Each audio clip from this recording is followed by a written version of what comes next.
مجھے تو وہ کوئی چال باز فراڈن لگتی ہے۔ مجھ سے سخت غلطی ہوئی کہ میں نرگس کے بلانے پر بہادر آباد والے فلیٹ پر پہنچ گئی تھی۔ کیا مطلب؟ میں نے سوالیہ نظر سے اس کی طرف دیکھا۔ کیا آپ جائے وقوع پر گئی تھیں؟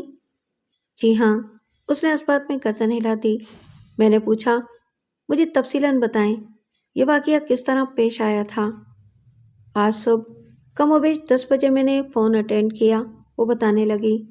دوسری طرف سے بولنے والی نے اپنا نام نرگس بتایا اور مجھ سے پوچھا، آپ فوزیہ بات کر رہی ہیں، سفیان علی کی بیوی؟ میں نے کہا، جی ہاں، آپ کون ہیں؟ میرا نام نرگس ہے، اس نے بتایا۔ میں بھی بدقسمتی سے سفیان کی بیوی ہوں۔ سفیان کی بیوی کا نام رضوانہ ہے۔ نرگس نامی اس عورت کا دعویٰ سن کر مجھے حیرت ہوئی۔ میں نے الجھن زدہ انداز میں کہا، لیکن سفیان کی بیوی کا نام تو رضوانہ ہے۔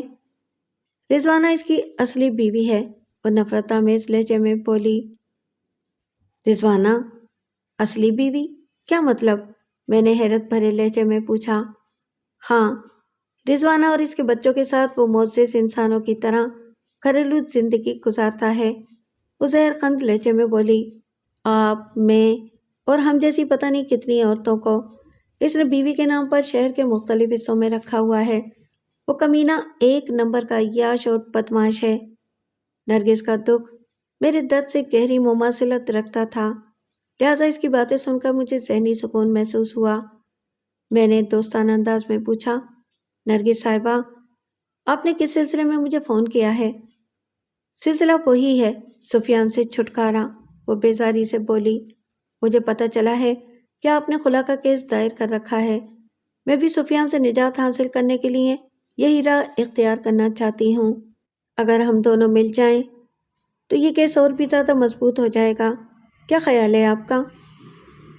میرے اور نرگس کے مسائل اور مصائب میں گہری قدر مشترک پائی جاتی تھی، چنانچہ میں اپنے دل میں اس کے لیے ہمدردی کے جذبات محسوس کرنے لگی اور میں نے پوچھا، نرگس صاحبہ، بتائیں میں آپ کے لیے کیا کر سکتی ہوں؟ مجھے آپ کی مدد کی ضرورت ہے، اس نے درخواست آمیز انداز میں کہا۔ میں بھی اپنا کیس اسی وکیل کو دینا چاہتی ہوں جو آپ کا کیس لڑ رہے ہیں۔ ٹھیک ہے، میں آپ کو ان وکیل صاحب کا نمبر دے دیتی ہوں، وہ سٹی کورٹ کے قریبی ایک ملٹی سٹوری بلڈنگ میں بیٹھتے ہیں۔ میں نے کہا، میں ان کے آفس کا ایڈریس بھی نوٹ کروا دیتی ہوں۔ میں آپ کے ساتھ ان وکیل صاحب سے ملنے جانا چاہتی ہوں، وہ بے حد جذباتی لہجے میں بولی، اور اس سے پہلے میں آپ سے ایک بھرپور ملاقات کرنا چاہتی ہوں۔ ٹھیک ہے، آپ جب کہیں گی ہم مل لیں گے، میں نے خوش اخلاقی کا مظاہرہ کرتے ہوئے کہا۔ جب نہیں، آج ہی، وہ اصراری لہجے میں بولی۔ میں آپ سے زیادہ دور نہیں ہوں، میں بہادر آباد کے علاقے میں رہتی ہوں۔ اگر آپ دن میں مجھے تھوڑا وقت دے دیں تو میں آپ کا یہ احسان زندگی بھر یاد رکھوں گی۔ نرگس نے اتنی لجاجت اور منت سے یہ بات کہی تھی کہ میں مجبور ہو گئی اور میں نے کچھ سوچے سمجھے بغیر اس سے کہہ دیا، بتائیں آپ کتنے بجے مجھ سے ملنا چاہتی ہیں؟ دن میں 1 اور 3 کے درمیان کسی بھی وقت آ جائیں۔ میرے استفسار پر اس نے مجھے اپنے فلیٹ کا ایڈریس بڑی وضاحت کے ساتھ سمجھا دیا اور ہمارے درمیان ٹیلی فونک سلسلہ ختم ہو گیا۔ اور آپ؟ فوزیہ سانس لینے کے لیے تھمی تو میں نے افسوسناک انداز میں گردن ہلاتے ہوئے اس سے کہا، اس عورت کے کہنے میں آ کر بہادر آباد والے فلیٹ پر پہنچ گئیں۔ جی بیگ صاحب، وہ گہری ندامت سے بولی، مجھ سے غلطی ہو گئی۔ اب محسوس ہو رہا ہے کہ مجھے اس فلیٹ پر جانا نہیں چاہیے تھا۔ اب پچھتائے کیا ہوا جب چڑیاں چگ گئیں کھیت، میں نے کہا۔ آپ کو کم از کم مجھے اس معاملے سے آگاہ تو کرنا چاہیے تھا۔ اگر آپ مجھے نرگس کے فون کے بارے میں فوراً بتا دیتی، جیسا کہ 5 دن پہلے سفیان کے فون کے بارے میں مجھے گھر پر فون کر کے آگاہ کیا تھا، تو میں ہرگز آپ کو نرگس کے فلیٹ پر جانے نہ دیتا۔ بیگ صاحب، وہ شرمندہ سی صورت بناتے ہوئے بولی، پتہ نہیں اس وقت میرے دماغ کو کیا ہو گیا تھا، مجھے اپنی سوچ پر بالکل اختیار نہیں رہا تھا۔ واقعی مجھے پہلی فرصت میں آپ کو مطلع کرنا چاہیے تھا۔ لمحاتی توقف کر کے اس نے ایک بوجھل سانس خارج کی اور پھر کہا، وہاں نرگس کے فلیٹ پر جو کچھ ہوا وہ بھی میری سمجھ سے باہر ہے۔ واپس گھر آ کر میں کافی دیر تک اسی واقعے کے بارے میں سوچتی رہی اور پھر 4 بجے پولیس نے مجھے اپنے گھر سے گرفتار کر لیا۔ آپ کی واپسی کتنے بجے ہوئی تھی؟ میں نے پوچھا۔ 3 بجے سے پہر، اس نے جواب دیا۔ اور آپ بہادر آباد والے فلیٹ یعنی جائے وقوع پر کتنے بجے پہنچی تھیں؟ یہی کوئی 2 سوا 2 بجے۔ طارق روڈ سے بہادر آباد زیادہ دور نہیں ہے، بمشکل 10-15 منٹ کا راستہ ہوگا، میں نے کہا۔ آپ نے اپنی آمد و شد کے جو اوقات بتائے ہیں، اس سے یہی ظاہر ہوتا ہے کہ بہادر آباد والے فلیٹ پر اب زیادہ دیر رکی نہیں ہوں گی۔ زیادہ سے زیادہ 5 منٹ۔ وہاں بہادر آباد والے فلیٹ پر ایسا کیا واقعہ پیش آیا تھا کہ جس کے بارے میں آپ گھر آ کر بھی کافی دیر تک سوچتی رہی تھیں؟ میں نے کریدنے والے انداز میں پوچھا۔ کیا آپ کی نرگس سے ملاقات ہو گئی تھی؟ نہیں، اس نے قطعیت سے گردن ہلائی۔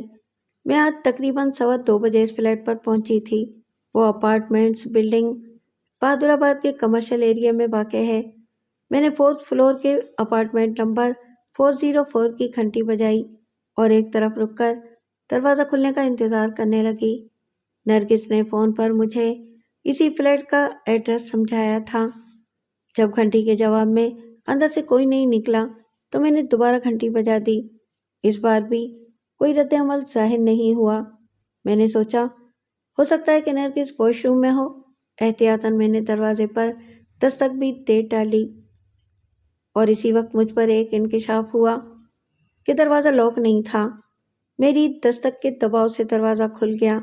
میرے اندر تجسس نے سر ابھارا اور ذہن میں یہ خیال پیدا ہوا کہ مجھے اندر داخل ہو جانا چاہیے، اور پھر میں فلیٹ کے اندر داخل ہو گئی۔ وہ 3 کمروں کا ایک صاف ستھرا فلیٹ تھا، مگر اس کے اندر خاموشی اور سناٹے نے میرا استقبال کیا۔ وہاں کسی زی روح کے آثار نظر نہیں آتے تھے۔ میں فطری تجسس کے ہاتھوں مجبور ہو کر ایک کمرے سے دوسرے اور دوسرے سے تیسرے میں چکراتی رہی۔ میں نے واش رومز اور کچن میں بھی جھانک کر دیکھ لیا، لیکن وہ فلیٹ انسانی وجود سے خالی تھا۔ مجھے حیرت ہوئی کہ جب نرگس نے مجھے 1 بجے سے 3 بجے تک وہاں آنے کو کہا تھا تو پھر وہ کہاں غائب ہو گئی، اور اگر کسی ایمرجنسی میں اسے باہر جانا ہی تھا تو مجھے فون کر کے اطلاع دے سکتی تھی، اور یہ بھی کہ وہ فلیٹ کا دروازہ کھلا کیوں چھوڑ گئی۔ جلدی مجھے اپنی حماقت کا احساس ہو گیا۔ مجھے یوں لگا جیسے نرگس نے مجھے بیوقوف بنانے کے لیے وہ ڈرامہ رچایا تھا۔ مجھے ایک اجنبی عورت کی کال پر یوں گھر سے اٹھ کر نہیں چلے آنا چاہیے تھا۔ اس کے ساتھ ہی میرے ذہن میں یہ سوچ بھی جا گزی تھی کہ آخر نرگس کو میرے ساتھ ایسا بھیانک مذاق کرنے کی کیا ضرورت تھی۔ ذہن میں فوری طور پر پیدا ہونے والے ایک سنسنی خیز خیال نے مجھے چونکنے پر مجبور کر دیا۔ کہیں یہ سفیان کی کوئی چال تو نہیں؟ میں نے دل ہی دل میں خود کو لعنت ملامت کی اور فوری طور پر اس فلیٹ سے نکل آئی، اور گھر پہنچنے کے بعد بھی میں کافی دیر تک اس عجیب و غریب واقعے کے بارے میں سوچتی رہی تھی۔ فوزیہ نے اپنا بیان مکمل کیا تو میں نے تصدیق طلب نظر سے اس کی طرف دیکھتے ہوئے کہا، اور ٹھیک 4 بجے سے پہر پولیس نے آپ کو آپ کے گھر سے گرفتار کر لیا؟ جی ہاں، اس نے اس بات میں گردن ہلا دی۔ بہادر آباد والے فلیٹ کے بارے میں آپ نے اپنی والدہ کو بتایا تھا؟ میں نے پوچھا۔ وہ اس صورتحال سے کس حد تک آگاہ ہیں؟ جاتے وقت انہیں میں نے کچھ نہیں بتایا تھا، وہ گہری سنجیدگی سے بولی، لیکن واپس آنے کے بعد میں نے وہاں بہادر آباد والے فلیٹ پر پیش آنے والے واقعے کے بارے میں امی کو تفصیلاً بتا دیا تھا۔ میں نے جاننا چاہا، پھر انہوں نے کیا کہا؟ امی میری بات سن کر پریشان ہو گئی تھیں، فوزیہ نے جواب دیا، اور انہوں نے بھی یہی کہا تھا کہ مجھے اس فلیٹ پر جانا نہیں چاہیے تھا۔ میں نے سوچ میں ڈوبے ہوئے لہجے میں کہا، آپ نے اس فلیٹ میں مختلف چیزوں کو چھوا بھی تھا؟ جی ہاں، وہ سر کو اثباتی جنبش دیتے ہوئے بولی۔ جب میں نے اس فلیٹ کے 3 کمروں، باتھ رومز اور کچن کو اچھی طرح جھانک کر دیکھا تھا تو ظاہر ہے میں نے بے شمار چیزوں کو چھوا تو ہے۔ میں نے گمبھیر انداز میں پوچھا، آپ کو بہادر آباد والے فلیٹ میں کسی نے داخل ہوتے یا باہر نکلتے ہوئے تو نہیں دیکھا؟ وہ بہادر آباد کا ایک کمرشل ایریا ہے بیگ صاحب، اس نے بتایا۔ بلڈنگ میں داخل ہوتے وقت کئی افراد کی نگاہ مجھ پر پڑی ہوگی اور بعض نے مجھے بلڈنگ سے نکلتے ہوئے بھی دیکھا تھا، لیکن میں سمجھتی ہوں کہ ان میں سے کوئی بھی میرا شناسا نہیں تھا۔ اور فلیٹ میں داخل یا خارج ہوتے وقت کسی نے آپ کو دیکھا؟ جی نہیں، البتہ۔ وہ بولتے بولتے اچانک خاموش ہوئی تو میں نے سوال کیا، البتہ کیا؟ پولیس والے مجھ سے کہہ رہے تھے کہ ان کے پاس ایک عینی گواہ موجود ہے، وہ الجھن زدہ لہجے میں بولی، جس نے مجھے فلیٹ نمبر 404 کے اندر داخل ہوتے ہوئے دیکھا تھا۔ پولیس نے سپہر 4 بجے فوزیہ کو اس کے فلیٹ سے گرفتار کیا تھا، جبکہ وہ لگ بھگ 2 بجے اس فلیٹ پر گئی تھی، اور یہ اتنی قلیل مدت تھی کہ کوئی عینی گواہ پیدا نہیں کیا جا سکتا تھا۔ پھر یہ سوال بھی غور طلب تھا کہ پولیس کو کیسے پتہ چلا کہ فوزیہ نے سفیان علی کو بہادر آباد والے فلیٹ میں قتل کر دیا ہے۔ وہ اتنی جلدی گرفتاری کے لیے اس کے فلیٹ پر کیسے پہنچ گئی؟ میری سمجھ میں یہی بات آئی کہ پولیس اسے ہراساں کرنے کے لیے کوئی چال چل رہی ہے۔ آپ کو بالکل فکر مند ہونے کی ضرورت نہیں ہے، میں نے اس کی آنکھوں میں دیکھتے ہوئے تسلی آمیز لہجے میں کہا۔ مصیبت چھوٹی ہو یا بڑی، اس سے بہرحال نمٹنا ہی پڑتا ہے۔ بس آپ اپنی ہمت کو مضبوطی سے تھام کر بیٹھی رہیں اور میری ہدایات کو ذہن میں نقش کر لیں، باقی تمام عدالتی معاملات سے میں خود ہی نمٹ لوں گا۔ اس نے اطمینان کی سانس لی اور میرا شکریہ ادا کرنے کے بعد بولی، جی حکم کریں، میں پوری توجہ سے سن رہی ہوں۔ آئندہ 5 منٹ میں نے فوزیہ کو چند اہم ٹپس دے دیں۔ اس نے میری ہدایات کو ذہن نشین کرنے کے بعد وعدہ کیا اور ایک بار پھر میرا شکریہ ادا کرنے کے بعد بولی، بیگ صاحب، اوپر خدا اور نیچے آپ ہیں، میری ساری امیدیں آپ دونوں سے ہی وابستہ ہیں۔ ہم دونوں سے آپ کو مایوسی نہیں ہوگی، میں نے بدستور اس کی آنکھوں میں دیکھتے ہوئے کہا۔ پھر میں نے فوزیہ کو مناسب الفاظ میں تسلی تشفی دی اور تھانے سے نکل کر اپنی گاڑی کی جانب بڑھ گیا۔ اگلے روز پولیس نے ملزم فوزیہ کو عدالت میں پیش کر کے 1 ہفتے کے تفتیشی ریمانڈ کی درخواست کی۔ میں نے پچھلی رات حوالات میں ملزمہ سے ملاقات کے وقت ضروری کاغذات پر اس کے دستخط لے لیے تھے، لہٰذا عدالت میں پیش ہونے پر میں نے درخواست ضمانت کے ساتھ اپنا وکالت نامہ بھی دائر کر دیا اور جج کی طرف دیکھتے ہوئے نہایت ہی مؤدبانہ انداز میں کہا، جناب علی، یہ اپنی نوعیت کا ایک عجیب و غریب کیس ہے۔ وکیل استغاثہ نے آغاز ہی میں مجھ پر حملہ کر دیا اور میری بات پوری ہونے سے پہلے ہی تیز آواز میں بولا، جناب علی، یہ عجیب و غریب نہیں، قتل کا ایک کیس ہے۔ جج نے حیرت بھری نظر سے وکیل استغاثہ کی جانب دیکھا، جیسے یہ جاننے کی جستجو میں ہو کہ اس میں بتانے والی کون سی بات ہے۔ جج کے متوجہ ہونے پر اس نے مزید کہا، جائے وقوع پر ملزمہ کی انگلیوں کے نشانات کئی مقامات پر پائے گئے ہیں۔ پولیس کو اپنی تفتیش مکمل کرنے کے لیے کم از کم 7 روزہ ریمانڈ کی ضرورت ہے، لہٰذا ان ابتدائی مراحل میں ملزمہ کی ضمانت کی درخواست منظور کرنا انصاف کے اصولوں کے منافی ہوگا۔ یور آنر، میں نے درخواست ضمانت کے حق میں آواز بلند کرتے ہوئے کہا، میری موکل اور اس مقدمے کی ملزمہ ایک معزز شہری ہے، وہ بے گناہ ہے، اسے کسی گہری سازش کے تحت اس کیس میں ملوث کیا گیا ہے۔ اپنے اس موقف کو ثابت کرنے کے لیے میرے پاس ٹھوس دلائل بھی ہیں، جنہیں میں مناسب موقع پر عدالتی کارروائی کے دوران میں منظر عام پر لاؤں گا۔ فی الحال معزز عدالت سے میری درخواست ہے کہ میری موکل کی درخواست ضمانت کو منظور کرتے ہوئے رہائی کا حکم جاری کیا جائے۔ جناب علی، عدالت صرف حقائق، ثبوت اور سچائی کی بنیاد پر فیصلے کرتی ہے۔ وکیل استغاثہ نے گہری سنجیدگی سے کہا، کسی ملزم کو بے گناہ یا معصوم کہہ دینے سے بات نہیں بنتی۔ میں آپ کی بات سے اتفاق کرتا ہوں میرے فاضل دوست، میں نے نہایت اطمینان سے کہا، عدالت ٹھوس حقائق اور مضبوط دلائل کی روشنی ہی میں فیصلہ کرتی ہے، اسی لیے تو میں نے عرض کیا ہے کہ میں تمام حقائق اور ثبوت کو عدالتی کارروائی کے دوران میں منکشف کروں گا۔ جناب علی،